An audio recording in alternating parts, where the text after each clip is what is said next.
Assalamu alaikum, chers frères et sœurs.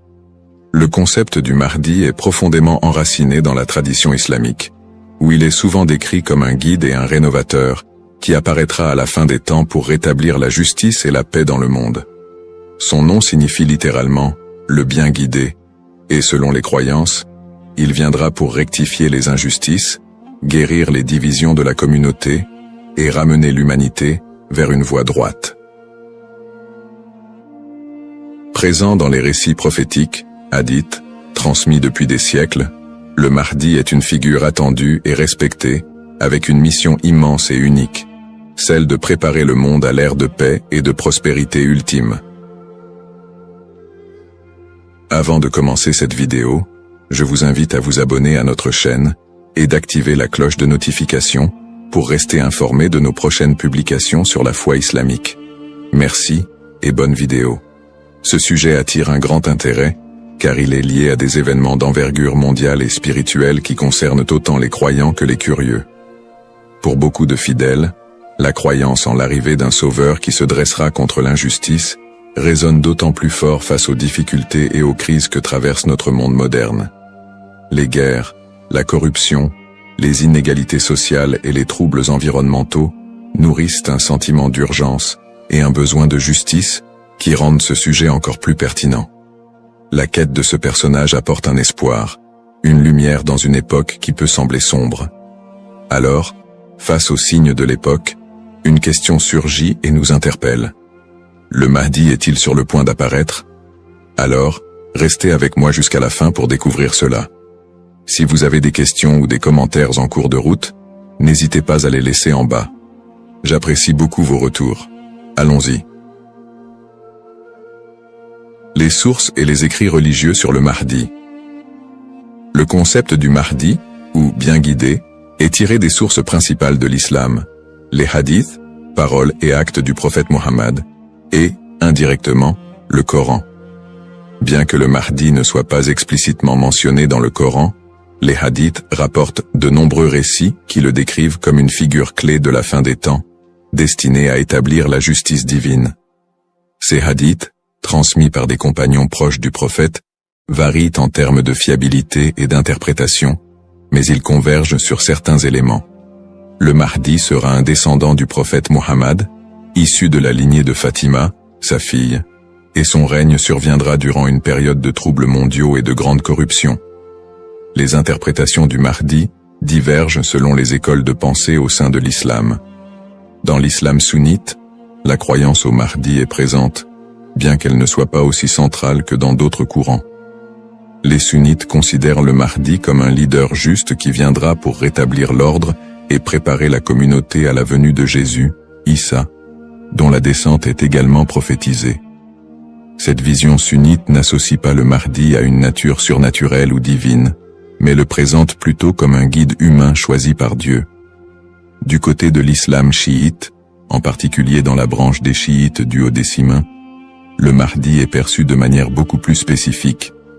Il est identifié comme le 12e imam, Muhammad ibn Hassan al-Mahdi, disparu mystérieusement en 874 après Jésus-Christ, et considéré depuis lors comme étant en occultation.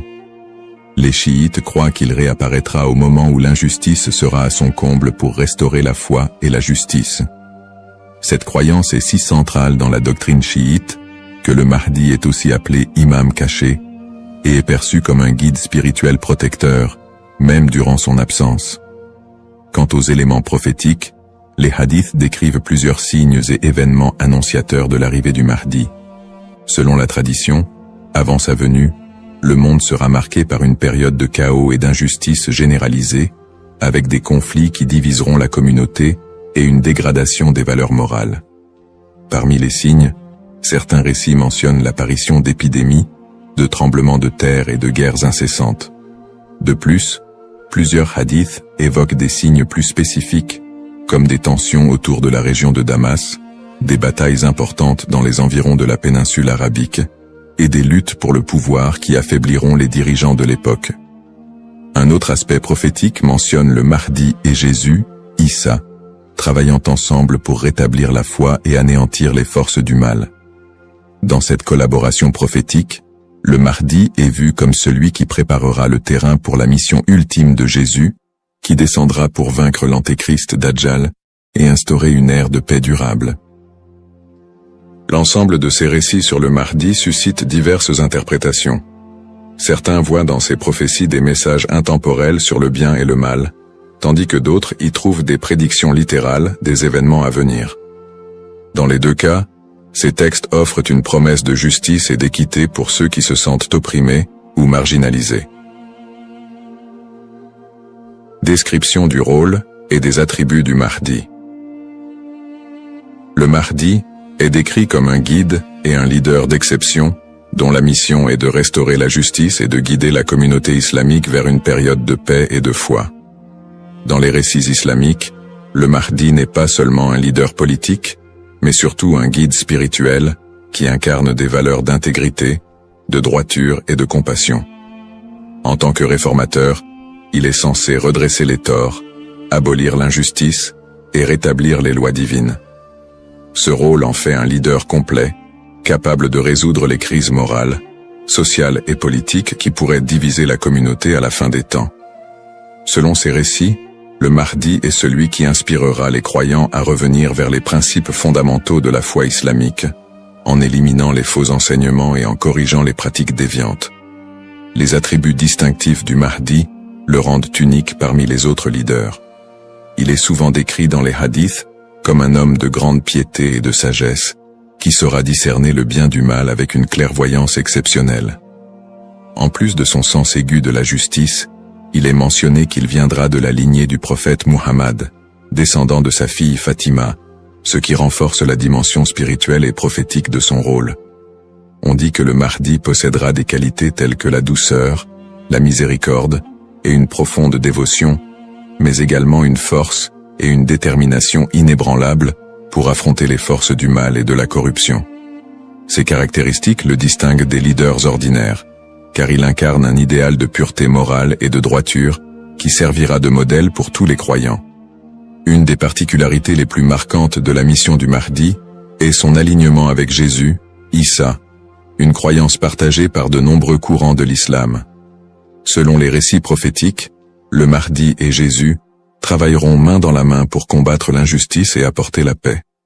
La descente de Jésus est un événement prophétisé dans l'islam, et il est dit qu'il priera aux côtés du Mahdi, ce qui symbolise l'unité et l'harmonie entre les deux figures. Jésus aurait pour mission de vaincre l'antéchrist, Dajjal, une force du mal redoutable, tandis que le Mahdi préparera le terrain pour cette confrontation ultime et inspirera les croyants à rester fermes dans leur foi. Cette coopération entre le Mahdi et Jésus est perçue comme un moment d'unité divine, transcendant les différences entre les croyants pour établir une ère de paix durable sur terre. Les signes avant l'apparition du Mahdi. Selon la tradition islamique, l'apparition du Mahdi sera précédée par une série de signes annonciateurs qui se manifesteront sous la forme de troubles sociaux, de corruption et de conflits mondiaux. Ces signes indiquent une période de chaos, d'injustice généralisée et de déclin moral. Les hadiths rapportent que des tensions profondes diviseront les peuples, la richesse sera concentrée entre les mains de quelques-uns, et la moralité sera pervertie, tandis que l'injustice régnera de plus en plus largement. Les systèmes politiques et économiques s'effondreront sous le poids de la corruption et de la cupidité, créant un monde où les valeurs humaines fondamentales seront négligées. L'émergence de ces troubles est vue comme une préparation spirituelle et une alerte pour les croyants, les incitant à renforcer leur foi en attendant l'arrivée d'un sauveur. Signes dans le monde actuel. De nombreux croyants et penseurs voient dans les événements mondiaux actuels des éléments pouvant correspondre à ces signes prophétiques. Les crises économiques et financières, les inégalités sociales grandissantes, les conflits armés qui se multiplient, les crises humanitaires et les catastrophes naturelles sont perçues par certains comme des indicateurs de l'approche de cette période de désordre. Par exemple, les conflits au Moyen-Orient, les guerres civiles, la montée des extrémismes, les catastrophes environnementales et les pandémies récentes sont souvent interprétés comme des manifestations de ce déclin prophétisé. Pour les croyants, Ces phénomènes rappellent les hadiths, qui annoncent des temps d'épreuve avant l'apparition du Mahdi, et renforcent le besoin d'espérer en une figure qui viendrait redresser la situation. Bien que les interprétations varient, l'accélération et la globalisation des crises dans notre monde actuel suscitent des questionnements et poussent certains à envisager l'imminence de l'apparition du Mahdi. Analyse des petits signes et grands signes. Les récits prophétiques distinguent généralement entre les petits signes et les grands signes annonciateurs de la venue du Mahdi. Les petits signes sont des événements ou des tendances qui marquent le début de la fin des temps et se produisent souvent progressivement, tandis que les grands signes sont des événements majeurs et exceptionnels qui précèdent directement l'apparition du Mahdi et de la fin des temps. Petits signes, ces signes incluent la dégradation morale et éthique de la société, la perte des valeurs spirituelles, l'augmentation de la cupidité et de la corruption, et la montée des tensions sociales et des injustices.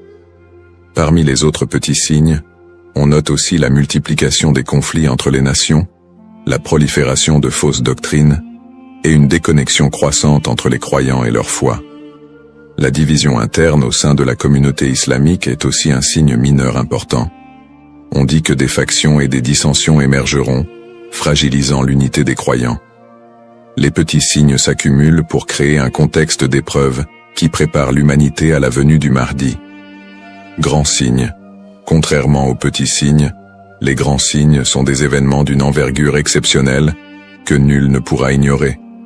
Ces signes incluent notamment l'apparition de l'Antéchrist, Dajjal, une figure du mal dotée de pouvoirs extraordinaires, qui sèmera la terreur et tentera de détourner les gens de la vérité. Un autre grand signe est la descente de Jésus, Issa, sur terre, qui jouera un rôle crucial aux côtés du Mahdi pour vaincre le mal et rétablir la foi. D'autres grands signes comprennent des phénomènes naturels inhabituels, comme des éclipses solaires ou lunaires en des temps imprévus, des tremblements de terre dans des régions spécifiques, et des changements climatiques spectaculaires qui attireront l'attention de l'humanité entière. La venue du Mahdi sera précédée par des signes si frappants qu'ils seront indéniables pour les croyants et non-croyants. Cette distinction entre petits et grands signes aide les croyants à comprendre que, bien que des signes puissent apparaître, il est important de garder un équilibre dans l'interprétation et de ne pas céder à la panique. Ces signes servent de rappel pour renforcer la foi et se préparer spirituellement, sans chercher à deviner précisément le moment de l'apparition du Mahdi, qui reste un mystère connu de Dieu seul. Les différentes perspectives sur le Mahdi. La figure du Mahdi est un concept central dans l'islam, mais elle est perçue de manière différente selon les deux principaux courants que sont l'islam sunnite et chiite. Pour les sunnites, le Mahdi est un leader bien guidé qui apparaîtra avant la fin des temps, pour rétablir la justice et la paix dans un monde en proie à la corruption et au désordre. La croyance au Mahdi est présente chez les sunnites, mais elle n'est pas aussi centrale que pour les chiites, et elle n'est pas strictement codifiée dans les textes fondamentaux. Les sunnites voient le Mahdi comme un homme ordinaire, choisi par Dieu, qui viendra guider la communauté musulmane, mais ils ne l'identifient pas comme une figure spécifique, ni comme une figure en occultation. Du côté de l'islam chiite, en particulier dans la branche des chiites duodécimains, le Mahdi revêt une importance plus profonde et spécifique. Les chiites identifient le Mahdi comme étant Muhammad ibn Hassan al-Mahdi, le 12e et dernier imam, qui est entré dans un état d'occultation à la fin du 9e siècle. Selon la croyance chiite, cet imam est toujours en vie, caché aux yeux du monde, et il réapparaîtra lorsque Dieu le décidera pour instaurer la justice. Cette conception du Mahdi comme imam caché fait partie intégrante de la théologie chiite, qui voit en lui un guide spirituel et protecteur, même en son absence, et qui joue un rôle central dans l'attente messianique de la communauté chiite. Les visions contemporaines et divergentes. Dans le contexte actuel, le concept du Mahdi suscite des interprétations modernes et divergentes. Certaines visions apocalyptiques, souvent influencées par des contextes politiques ou sociaux, voient le Mahdi comme une figure de résistance contre l'oppression mondiale et un symbole de libération face aux injustices contemporaines. Dans des contextes marqués par des conflits ou des crises, certains groupes mettent en avant l'imminence de son apparition pour renforcer l'engagement religieux ou politique, parfois en interprétant les signes prophétiques de manière littérale pour justifier certaines actions. L'espoir en un avenir où les conflits, les inégalités et les désastres seraient remplacés par un monde plus harmonieux, donne un sens à la foi des croyants, les incitant à lutter pour une vie conforme aux valeurs de justice et de compassion, en attendant l'apparition de celui qui rétablira l'ordre et la paix. Les risques de la surinterprétation et des faux messies. L'attente de l'apparition du Mahdi, figure de justice et de paix, est une croyance profondément ancrée dans la foi musulmane. Cependant, cette croyance peut aussi engendrer des risques de surinterprétation et de malentendus, notamment avec l'émergence de faux prétendants se proclamant Mahdi. Au fil de l'histoire, des individus se sont déjà déclarés être le Mahdi, attirant des adeptes et suscitant des mouvements religieux parfois déstabilisateurs. Ces faux messies, en exploitant la ferveur des croyants, peuvent conduire à des troubles, des tensions communautaires, voire des conflits. Dans certains cas, ces prétendants cherchent à renforcer leur pouvoir personnel ou à gagner en influence, provoquant des conséquences potentiellement dévastatrices pour les communautés qui les suivent. Leur influence peut diviser les croyants, générer des violences, et même entraîner des catastrophes humanitaires si ces mouvements sont militarisés ou extrémistes. Un autre risque important est la manipulation des croyances autour du Mahdi par des groupes ou individus mal intentionnés. Certains mouvements exploitent cette croyance pour recruter des fidèles ou justifier leurs actions, en interprétant les signes prophétiques de manière alarmiste ou sensationnaliste. Ils s'appuient sur l'idée de l'apparition imminente du Mahdi pour attiser les peurs ou rallier des gens à leur cause, souvent en faveur d'intérêts politiques ou idéologiques. Dans des contextes de crise, cette manipulation peut entraîner des mobilisations massives et inciter des personnes à adopter des positions extrêmes, créant ainsi un climat de méfiance et d'instabilité. Face à ces dérives, l'importance du discernement est cruciale. Il est essentiel pour les croyants de faire preuve de prudence et de retenue dans l'interprétation des signes et des prophéties. La tradition islamique recommande de rester vigilant, car seul Dieu connaît le moment précis de l'apparition du Mahdi. En restant ancré dans les principes de justice et de piété, et en s'appuyant sur des sources fiables et la sagesse des érudits, les croyants peuvent éviter de tomber dans le piège de l'illusion et de la manipulation. Garder un esprit critique face aux revendications de certains groupes et individus est essentiel pour préserver l'intégrité de cette croyance. Ainsi, plutôt que de se précipiter dans des interprétations ou de suivre des figures douteuses, il est fondamental de s'attacher aux valeurs essentielles de la foi et de se préparer spirituellement, sans chercher à deviner l'avenir ni à suivre des faux messies. En résumé, le concept du Mahdi, figure centrale dans la tradition islamique, évoque des thèmes puissants de justice, d'espoir et de rédemption face aux crises contemporaines. Nous avons exploré les différentes perspectives sur le Mahdi, notamment les différences entre les courants sunnites et chiites, ainsi que les interprétations modernes qui en découlent. Nous avons également mis en lumière les défis actuels, tels que les injustices sociales et les crises environnementales, qui alimentent le désir d'un leader juste. Cependant, il est crucial de reconnaître les dangers des faux prétendants et de la manipulation de cette croyance, appelant ainsi à un discernement éclairé. En cette ère d'incertitude, il est essentiel de réfléchir à notre propre rôle dans la quête de justice et de paix. Chacun de nous a la capacité d'agir, d'inspirer le changement et de travailler à créer un monde meilleur, même à petite échelle. La question demeure: sommes-nous proches de la venue du Mahdi? Cette interrogation nous engage à réfléchir sur nos croyances et nos actions, et à envisager comment nous pouvons contribuer à un avenir empreint de justice et d'équité. Nous vous encourageons à partager vos réflexions et expériences sur le sujet dans les commentaires ci-dessous. Quelles sont vos pensées sur le Mahdi et son rôle dans notre monde contemporain? N'oubliez pas de vous abonner à notre chaîne pour plus de contenu inspirant et engageant sur des thèmes spirituels et sociaux. Votre voix compte et ensemble, nous pouvons œuvrer pour un monde plus juste. Cependant, D'autres approches modernes se concentrent sur une interprétation plus spirituelle et morale du Mahdi, considérant son apparition comme une métaphore pour inciter les croyants à rétablir la justice dans leur propre vie et à renforcer leur engagement spirituel.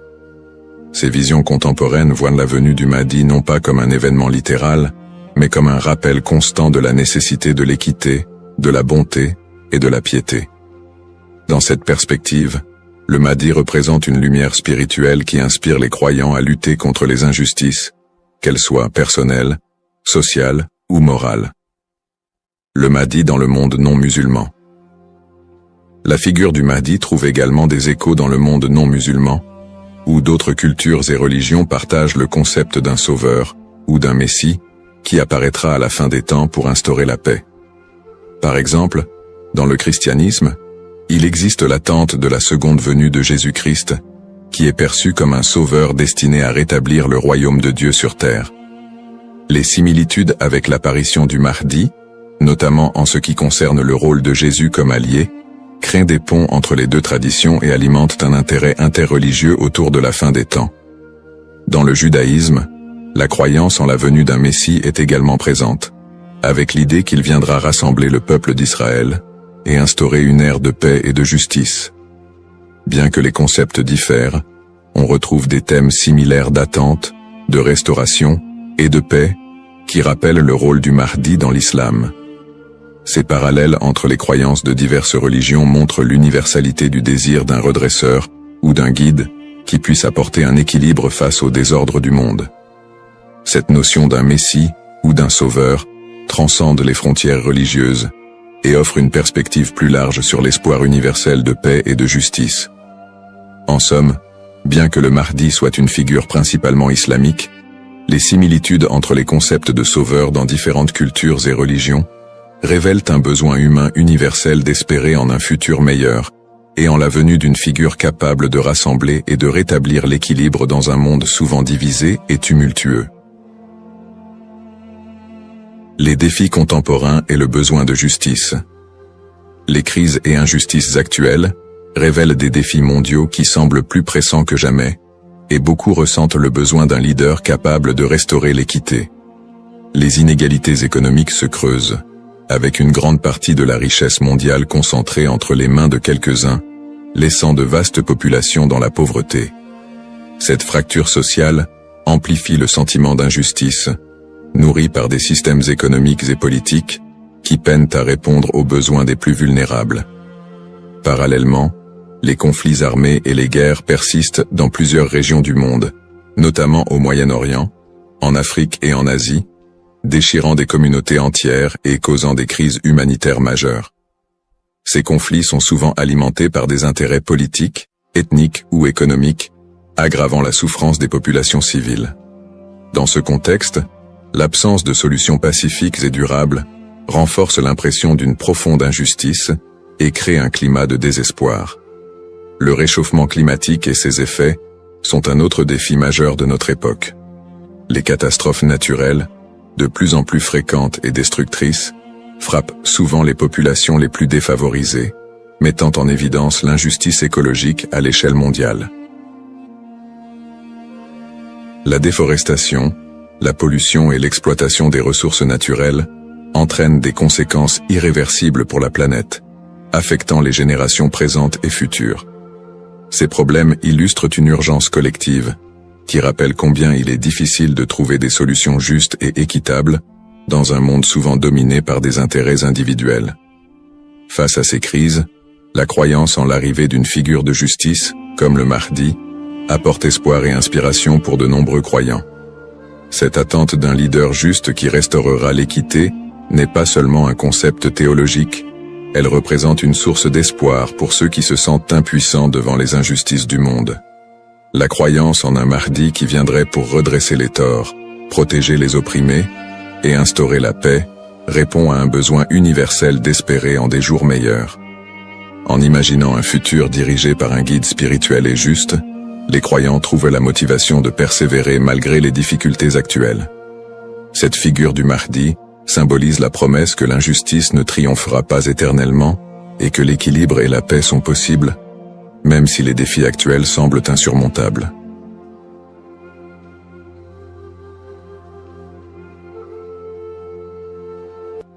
Assalamu alaikum, chers frères et sœurs.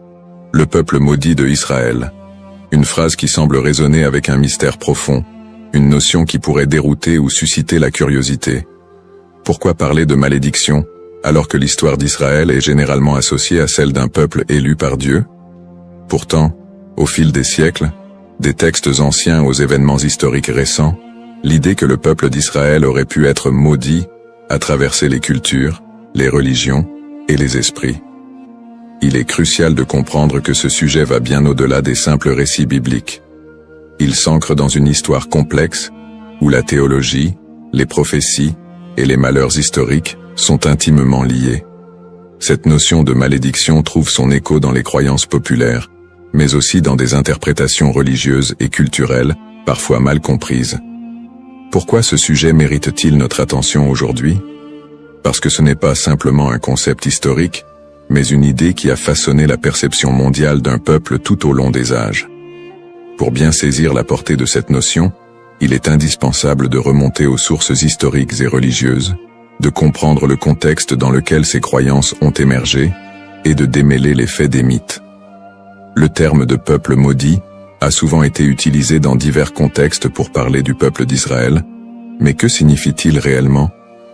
Dans la Bible, en particulier dans l'Ancien Testament, les relations entre le peuple hébreu et Dieu sont parfois marquées par des promesses de bénédiction, mais aussi des avertissements de malédiction en cas de désobéissance.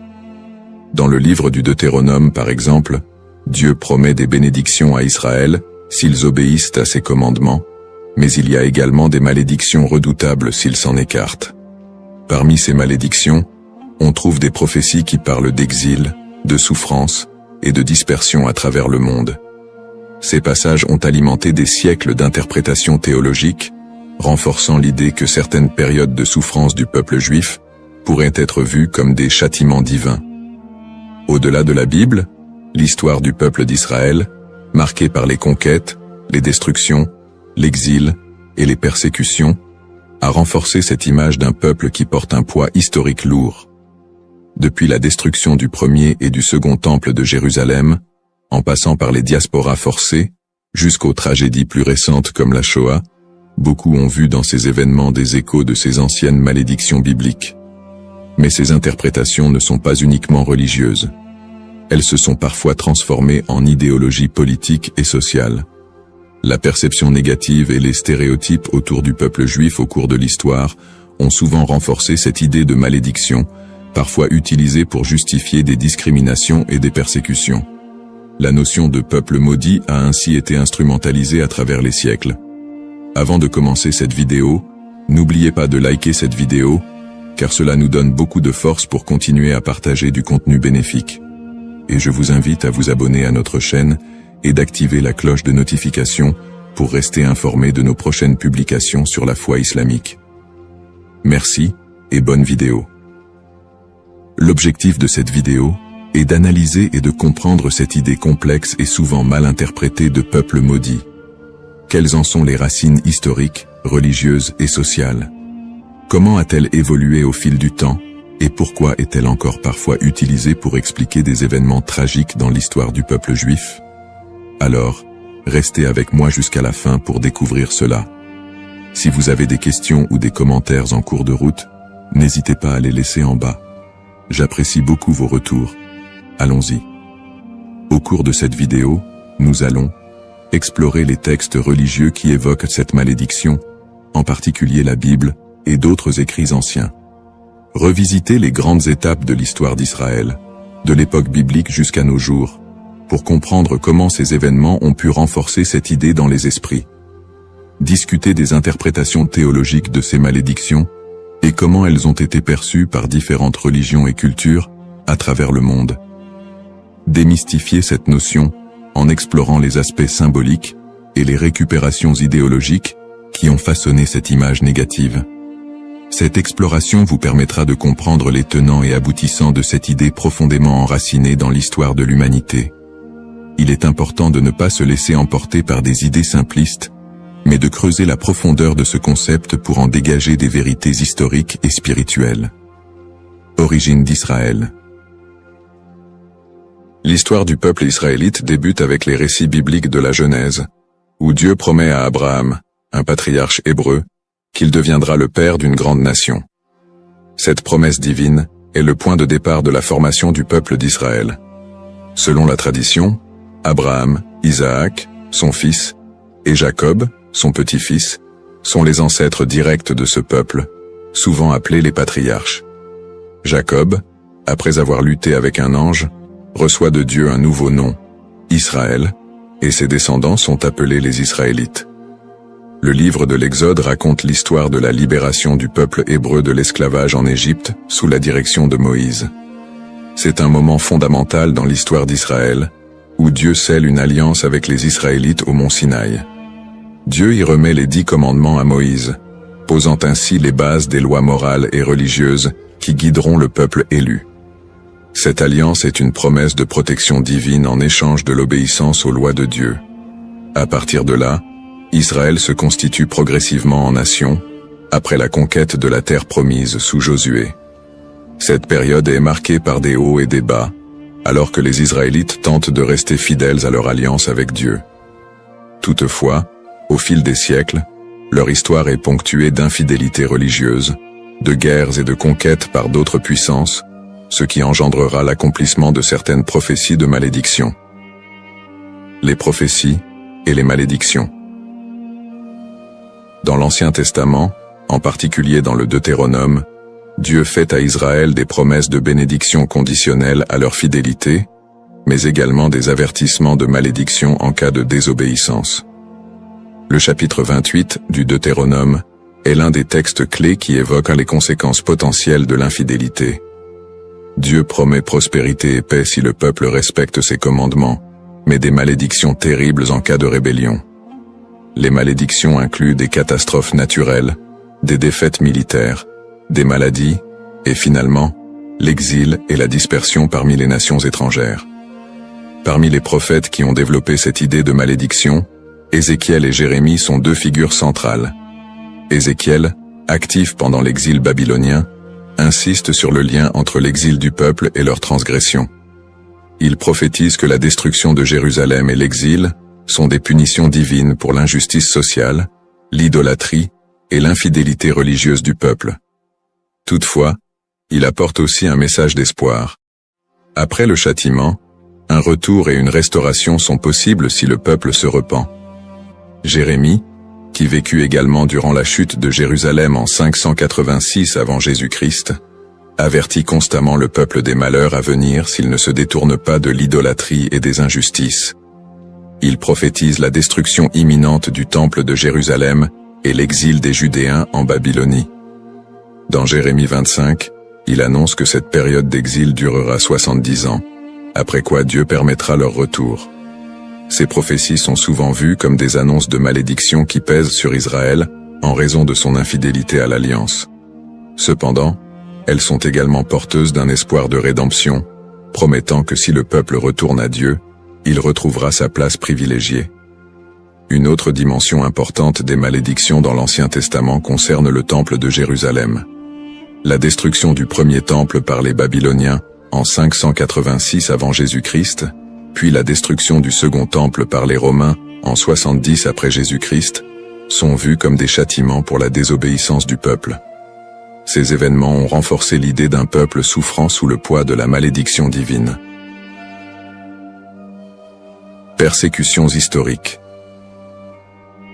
L'histoire du peuple d'Israël est marquée par une série de persécutions et d'exils, souvent perçues à travers le prisme des malédictions bibliques. Le premier grand exil, celui de Babylone, survient après la destruction du premier temple en 586 avant Jésus-Christ. Par la suite, les Babyloniens déportent une grande partie des habitants de Juda, ce qui marque le début d'une longue période de diaspora. Après un retour partiel en terre d'Israël et la reconstruction du temple, les siècles suivants ne sont pas exempts de nouvelles épreuves. La période hellénistique, marquée par les conquêtes d'Alexandre le Grand, puis la domination romaine, amène son lot de tensions religieuses et politiques. le peuple juif subit de nouvelles persécutions, notamment sous l'occupation romaine. La destruction du Second Temple en 70 après Jésus-Christ par les Romains, sous l'empereur Titus, est un moment charnière dans l'histoire d'Israël. Cet événement marque le début de la grande diaspora, alors que le peuple juif est dispersé dans tout l'Empire romain et au-delà.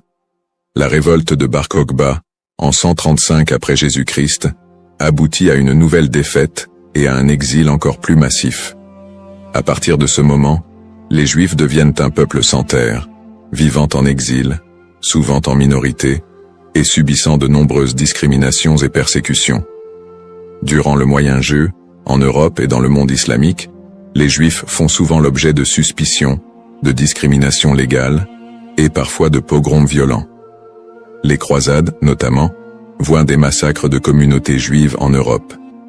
Les expulsions des Juifs d'Espagne, en 1492, et du Portugal en 1497, sont d'autres exemples de persécutions qui renforcent cette idée de malédiction.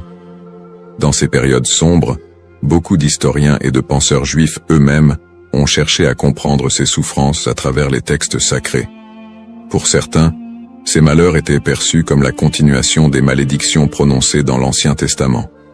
Pourtant, ces périodes de souffrance ne sont pas uniquement interprétées comme des châtiments divins, mais aussi comme des épreuves à travers lesquelles le peuple d'Israël serait purifié ou préparé à une rédemption future. Le 19e et le 20e siècle ne font qu'amplifier ces tragédies, avec l'émergence de l'antisémitisme moderne, culminant dans l'horreur de la Shoah, qui a vu l'extermination systématique de 6 millions de Juifs pendant la Seconde Guerre mondiale. Une telle catastrophe, d'une ampleur sans précédent, a profondément marqué l'identité juive et soulevé des questions sur le sens de cette souffrance historique. Conclusion du contexte historique. L'histoire du peuple d'Israël, tissée de moments de gloire, d'alliances divines, mais aussi de malédictions et de souffrances, reste une des plus complexes et des plus riches de l'humanité. Les prophéties bibliques de malédiction, les exils répétés, les destructions de lieux sacrés et les persécutions à travers les siècles ont façonné la perception du peuple juif, tant de leur propre point de vue que de celui des autres nations.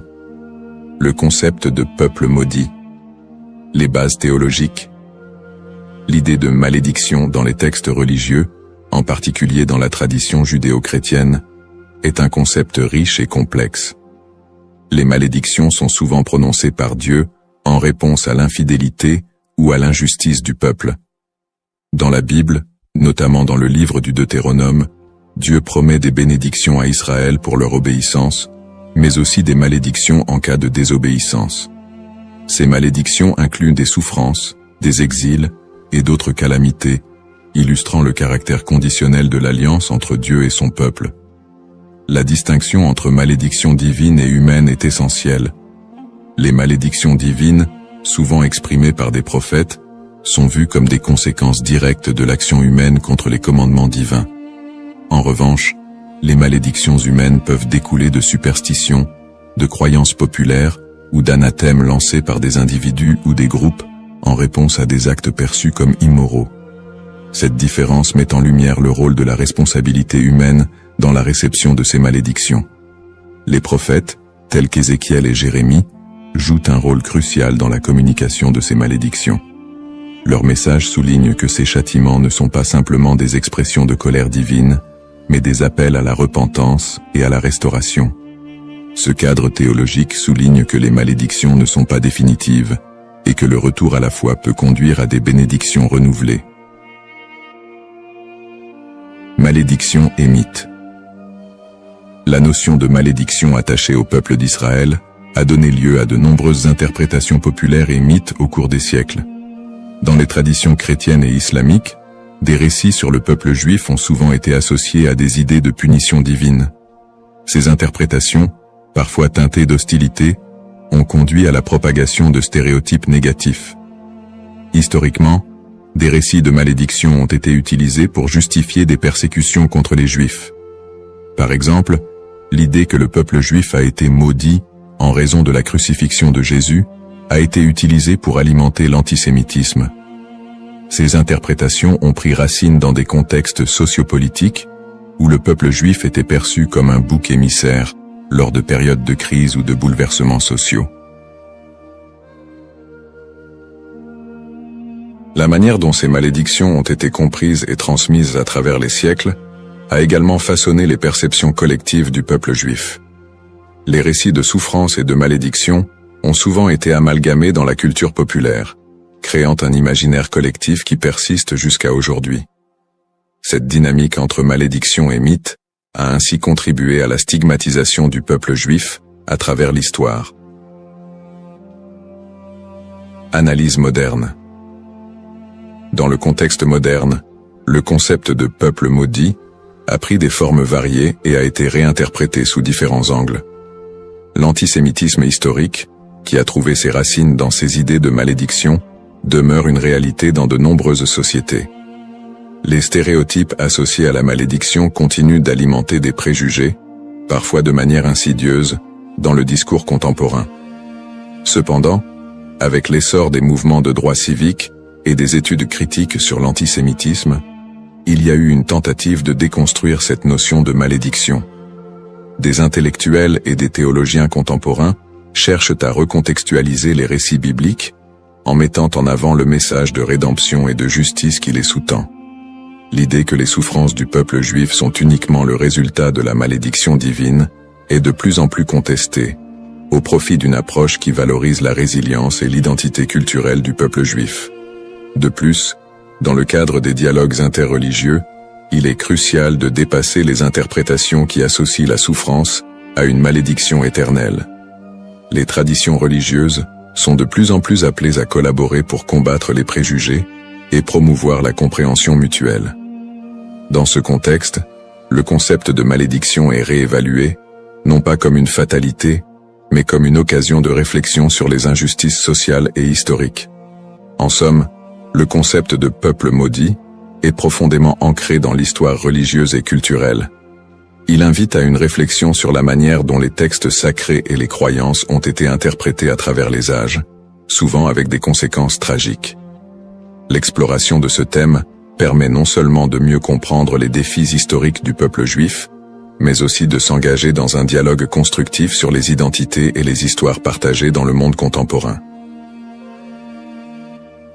La diaspora et les épreuves du peuple juif vit en diaspora. La diaspora juive, qui a débuté avec l'exil babylonien au VIe siècle avant J.C., a été marquée par une série de défis sans précédent. Une fois dispersé à travers le monde, le peuple juif a dû naviguer dans des environnements souvent hostiles. Les communautés juives ont fait face à des persécutions, à des migrations forcées et à la ghettoisation, qui ont toutes contribué à forger leur identité collective. Dans de nombreux pays, les Juifs étaient considérés comme des étrangers, souvent sujets à la méfiance et à la stigmatisation. Dans l'Europe médiévale, par exemple, ils étaient fréquemment accusés de diverses calamités, comme la peste noire, et ont été victimes de violences antisémites. Les Juifs étaient souvent contraints de vivre dans des quartiers séparés, appelés ghettos, où leur liberté était limitée.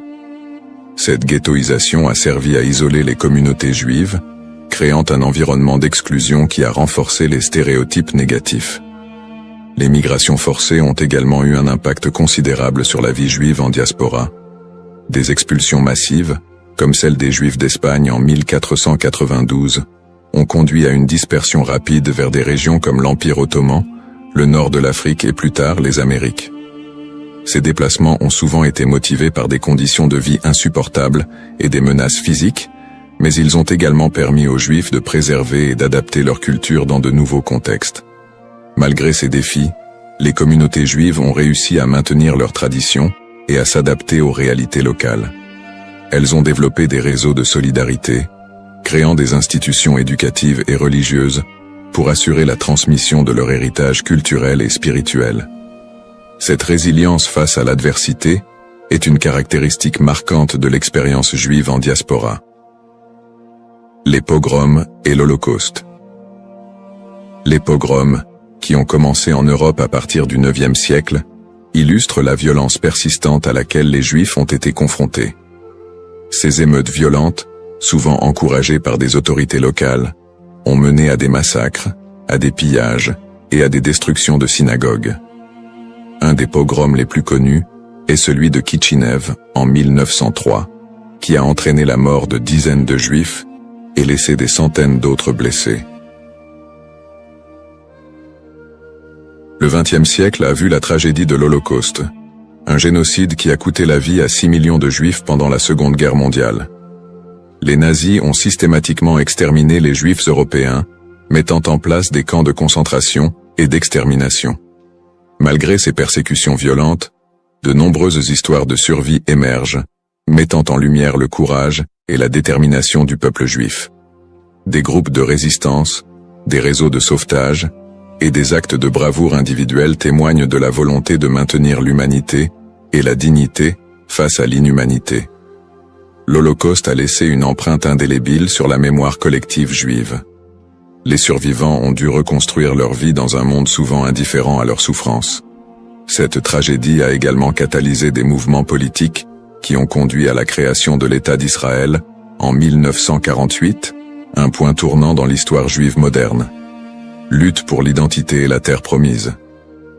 Les épreuves subies par le peuple juif en diaspora ont profondément influencé son identité collective. Face à l'adversité, une identité juive résiliente a émergé, mêlant traditions séculaires, pratiques religieuses et un sentiment d'appartenance à une histoire commune. Cette lutte pour la survie a également renforcé un lien indéfectible avec la terre d'Israël, considérée comme la terre promise dans la tradition juive. Ce lien a été ravivé tout au long de l'histoire, notamment lors des mouvements sionistes du XIXe et du XXe siècle, qui ont cherché à établir un foyer national juif en Palestine. Pour de nombreux juifs, la terre d'Israël représente non seulement un lieu géographique, mais également un symbole de liberté, d'identité et d'unité. Les événements tragiques de l'histoire juive, comme l'Holocauste, ont également renforcé l'urgence de cette quête, suscitant un mouvement pour un retour à la terre d'Israël. En somme, l'expérience de la diaspora a été marquée par des défis extrêmes, mais aussi par une résilience remarquable. Les persécutions, les pogroms et l'Holocauste ont non seulement laissé des cicatrices, mais ont également façonné une identité juive forte, ancrée dans une histoire partagée et un attachement profond à la terre d'Israël. Ce processus de formation de l'identité juive, en réponse aux épreuves, continue de jouer un rôle crucial dans la vie des Juifs du monde entier aujourd'hui. Le retour en Israël et l'État moderne, sionisme et création de l'État d'Israël. Le mouvement sioniste, qui a émergé à la fin du XIXe siècle, constitue un tournant majeur dans l'histoire juive moderne. À cette époque, les Juifs d'Europe étaient confrontés à une montée de l'antisémitisme et à des conditions de vie précaires, notamment en Russie et en Europe de l'Est.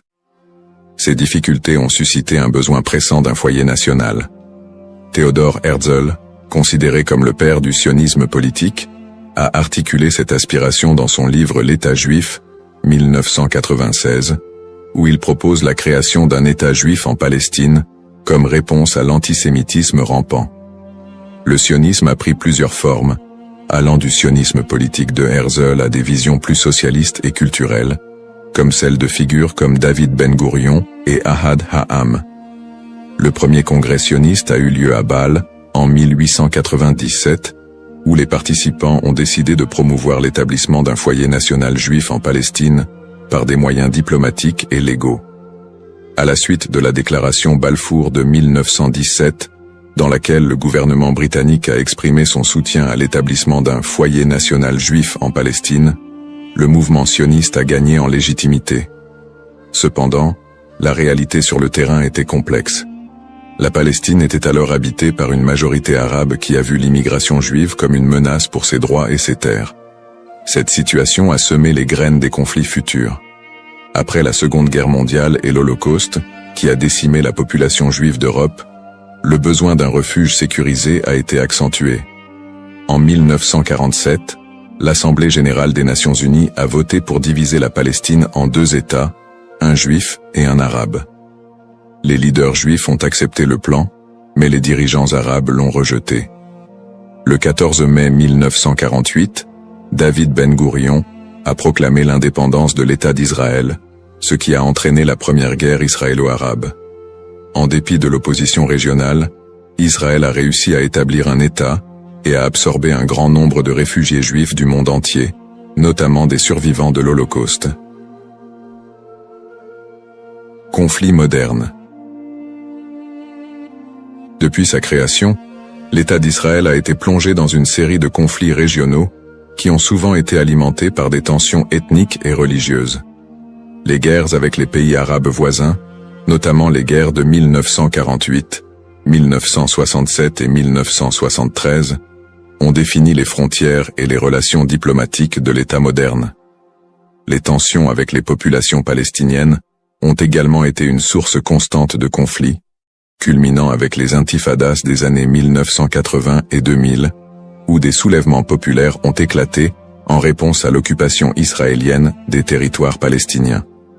Le conflit israélo-palestinien est un point focal des tensions au Moyen-Orient, où des questions de droits territoriaux, d'autodétermination et de sécurité se croisent.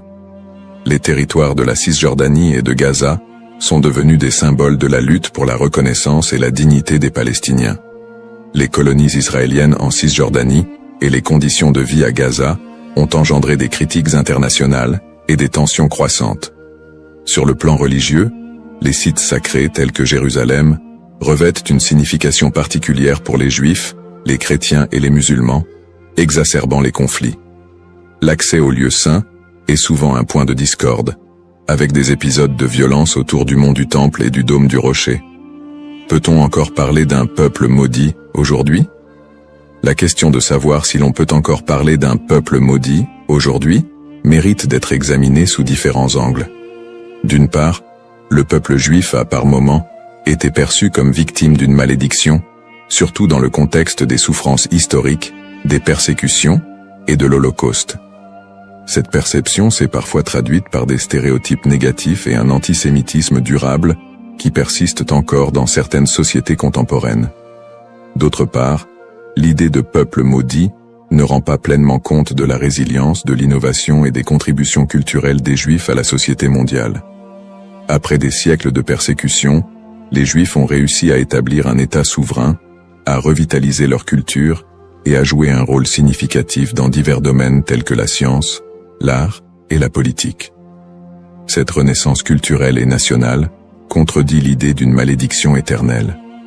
Aujourd'hui, beaucoup de Juifs se définissent non pas par leur souffrance passée, mais par leur identité culturelle et leur engagement envers des valeurs de justice, de paix et de coexistence. L'État d'Israël, bien qu'encore confronté à des défis internes et externes, est un symbole de survie et de détermination pour de nombreux Juifs dans le monde.